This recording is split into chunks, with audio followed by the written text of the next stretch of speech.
नमस्कार साथियों, Ajay sir GS concept में आप सभी मित्रों का स्वागत है। आज 19/7/2022 को बिहार कर्मचारी आयोग द्वारा तृतीय स्नातक स्तरीय संयुक्त प्रतियोगिता परीक्षा का जो ऑनलाइन आवेदन लिया जा रहा था 14/4/2022 से 1/6/2022 तक, उसमें कुछ अभ्यर्थियों द्वारा त्रुटि हो गई थी। नाम में, पिता के नाम में, जन्म तिथि में त्रुटि हो गई थी। उसके सुधार हेतु आज एक पत्र प्रेषित हुआ है जिसमें सुधार की बात की गई है। लेकिन जब ये पत्र पढ़ेंगे तो ऐसा लगेगा कि वो सुधार क्या करवाने जाए, वो एक बर्डन के रूप में मालूम पड़ेगा कि ये आखिर ये बिहार कर्मचारी चयन आयोग के माइंड में इस तरह की बातें क्यों आती है, कैसे आती हैं। ठीक है, सुधार हुई थी। बीपीएससी का भी सुधार हम लोगों ने किया था, तो उसमें देखा था कि पूरी तरह पोर्टल खोल दिया गया था और हम लोगों ने सुधार कर लिया था। लेकिन इसमें उसका विपरीत है, बर्डन जैसा महसूस हो रहा है। आप इसका पत्र का अवलोकन करेंगे तो पता चलेगा। ठीक है, हमारे चैनल पे आप नए हैं तो निश्चित रूप से सब्सक्राइब कर ले। ठीक है, इस तरह का विश्लेषण आपको मिलते रहते हैं। ठीक है, चलिए तो पत्र को हम देखते हैं, पत्र का अध्ययन करते हैं। ये पत्र जो पत्रांक 26/88/31/10, ठीक है, 19/7/22 का है। विज्ञापन संख्या 1/22 तृतीय स्नातक स्तरीय संयुक्त प्रतियोगिता परीक्षा हेतु ऑनलाइन आवेदन दिनांक 14/4/22 से 1/6/22 तक प्राप्त हुआ था।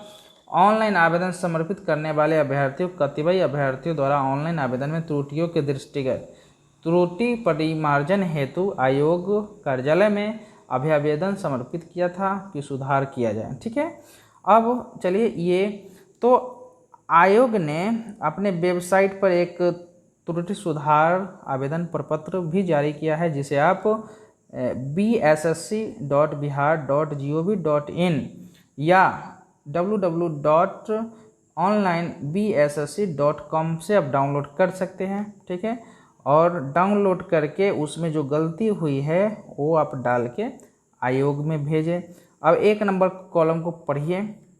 अभ्यर्थी आवेदन के विहित प्रपत्र को आयोग के वेबसाइट या इस वेबसाइट से डाउनलोड कर त्रुटि भूल सुधार हेतु अपना अनुरोध लिखते हुए आवेदन करेंगे। ठीक है, चलिए, बहुत बच्चों को फुर्सत रहता है ना, आवेदन लिखेंगे ही। ठीक है, अन्य एग्जाम नहीं है। ये बहुत ही, क्या कहा जाए, इस विभाग को मत पूछिए। अब 2 नंबर है, ऑनलाइन आवेदन के जिस कॉलम में त्रुटि गलती हुई हो उस कॉलम को लाल इंक के कलम से घेर देंगे। आवेदन के विहित प्रपत्र से इसके त्रुटि सुधार हेतु प्रविष्ट करेंगे। किसी भी कॉलम में वांछित सुधार हेतु साक्ष्य के रूप में संबंधित प्रमाण पत्र की अभिप्रमाणित छायाप्रति आवेदन के साथ संलग्न करना आवश्यक समझेंगे। बहुत भारी है ये, ठीक है ना, ये प्रक्रिया। चलिए, साक्ष्य संलग्न नहीं किए जाने पर वांछित सुधार आवेदन पर संज्ञान नहीं लिया जाएगा। इसको कैसा ससुरा है, नहीं, ये वेबसाइट पे खोल देता पोर्टल और खोल देता, उस पर विद्यार्थी जाते हैं, अपना लॉगिन करके अपना जो भूल सुधार होता, जो त्रुटियाँ होती है उसे सुधार लेता। लेकिन ये इस तरह की बर्डन बना रहा है, नहीं। चलिए, अब 3 नंबर, आवेदन का विहित प्रपत्र वांछित सुधार हेतु साक्ष्य के रूप में संलग्न प्रमाण पत्र कागजात की छायाप्रति एवं ऑनलाइन फॉर्म की छायाप्रति को स्कैन करते हुए आयोग के वेबसाइट पर डालेंगे। अब देख लीजिए, ठीक है, 22/7/22 से 29/7/22 तक 7 दिन का समय दिया है। आप उसको डालेंगे, ठीक है ना, अपलोड करेंगे। अभ्यर्थी उपरोक्त सभी कागजात स्पीड पोस्ट, पंजीकृत पोस्ट से भी डालेंगे। मतलब ये बहुत ही विडम्बना है, अब स्पीड पोस्ट से भी डालना पड़ेगा। एक वेबसाइट पे पोर्टल खोल देता जो जिस पे अभ्यर्थी अपना भूल सुधार करते और फाइनली सबमिट होता, और जब जैसा ही 29/7/22 को क्लोज हो जाता ये त्रुटि इम्प्रूवमेंट करना, तो उसके बाद स्वतः वो जो अंतिम डाटा होता वही रहता फाइनली। तो इसको भेजना भी है पोस्ट में। बड़ा गजब स्थिति है ना बिहार। देखिएगा, इसका भी वही हाल होगा जो 2014 से अभी फाइनली सिलेक्शन 22 में हुआ है, ठीक है ना, तो इसका भी वही बेड़ा गर्क होगा, निश्चित होगा, निश्चित। चलिए, अब आगे आगे देखिएगा, अभ्यर्थी की रजिस्ट्रेशन संख्या, फॉर्म संख्या, मोबाइल संख्या, ईमेल में सुधार संबंधी आवेदन पर विचार नहीं किया जाएगा और उक्त कॉलम अपरिवर्तनीय है। मतलब इस कॉलम में किसी भी तरह का परिवर्तन नहीं होगा। अभ्यर्थी द्वारा साक्ष्य सहित विहित प्रपत्र में समर्पित आवेदन पत्र पर आयोग स्तर से नियमानुसार आवश्यक सुधार किया जाएगा। अभ्यर्थियों की सुविधा हेतु सुधार आवेदन पत्र का नमूना संलग्न है। ठीक, अभ्यर्थी अद्यतन सूचना हेतु आयोग के वेबसाइट पर सतत अवलोकन करते रहे, मतलब बने रहे, जैसे 2014 से बने रहे थे सभी लोग, उसी तरह बने रहिए, अवलोकन करते रहिए। चलिए अब आगे देखिए, नमूना जो स्पेसिमेन दिया गया है आवेदन त्रुटि सुधार आवेदन का, उसमें दिया है सेवा में सचिव बिहार कर्मचारी चयन आयोग के नाम से भेजना है। विषय है स्नातक स्तरीय पद हेतु आयोजित तृतीय स्नातक संयुक्त प्रतियोगिता परीक्षा 2022 में मेरे द्वारा भरे गए आवेदन में त्रुटि सुधार करवाने के संबंध में, मतलब कर दीजिए, हे प्रभु आप त्रुटि सुधार कर दीजिए, अर्जी लगाना है।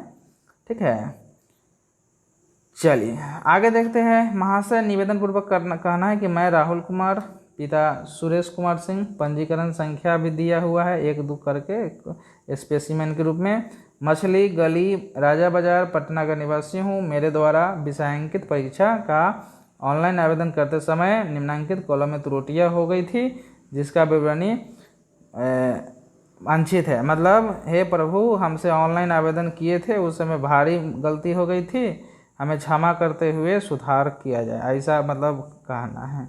बताइए अब कॉलम में क्या करना है, पहले में ऑनलाइन आवेदन में त्रुटि क्या हुई थी वो लिख देना है, और सही कौन है वो लिख देना है। ठीक है, मान लीजिए राहुल का स्पेलिंग गलती हो गया तो सही वाला स्पेलिंग लिख दीजिए, सुरेश का जो हो तो सुरेश सही है, मान लीजिए सुरेश कुमार लिखा गया है, पिता का नाम सुरेश कुमार सिंह है तो Suresh Kumar Singh, date of birth में, तो इस तरह से सुधार। ठीक है, अब देखिए इसमें उक्त कॉलम में अंकित त्रुटियों के वांछित सुधार हेतु साक्ष्य संलग्न है, अतः अनुरोध है कि तदनुसार त्रुटि में वांछित सुधार करने की कृपा की जाए। अब इसमें जो अनुलग्न है वांछित सुधार करने हेतु साक्ष्य के रूप में प्रमाण पत्र, ऑनलाइन आवेदन की 100 विप्रमाणित छाया प्रति, और अपना नाम लिख दीजिए, विश्वास भाजन राहुल कुमार, आवेदन जो नाम हो, पंजीकरण, मोबाइल नंबर, ठीक है, मोबाइल संख्या। तो इस तरह से तो दोस्तों आप कमेंट में निश्चित बताएंगे कि क्या यह ठीक है, सही है, ये विद्यार्थियों को बर्डन को तो नहीं बढ़ा रहा है, बिल्कुल बढ़ा रहा है दोस्तों। इस तरह की प्रक्रिया बिल्कुल नहीं होनी चाहिए। इतना ऑनलाइन जब आवेदन लिए, ऑनलाइन सुधार करवाना है तो वहाँ से पोर्टल खोल देना चाहिए। ठीक है, बिल्कुल खोल देना चाहिए ताकि विद्यार्थी की कोई परेशानी ना हो, लैपटॉप मोबाइल किसी भी माध्यम से जाके वो अपने सुधार को आसानी से कर सके। ठीक है, ताकि उसका जो अन्य एग्ज़ाम है बीपीएससी का होने वाला 67 का अन्य एग्ज़ाम है उससे तैयारी करने में आसानी हो, किसी भी तरह का बर्डन का सामना नहीं करना पड़े। ठीक है दोस्तों, यदि आप हमारे चैनल पर नए हैं, बिल्कुल नए हैं, तो हमारे चैनल को सब्सक्राइब, लाइक, शेयर निश्चित कर लें।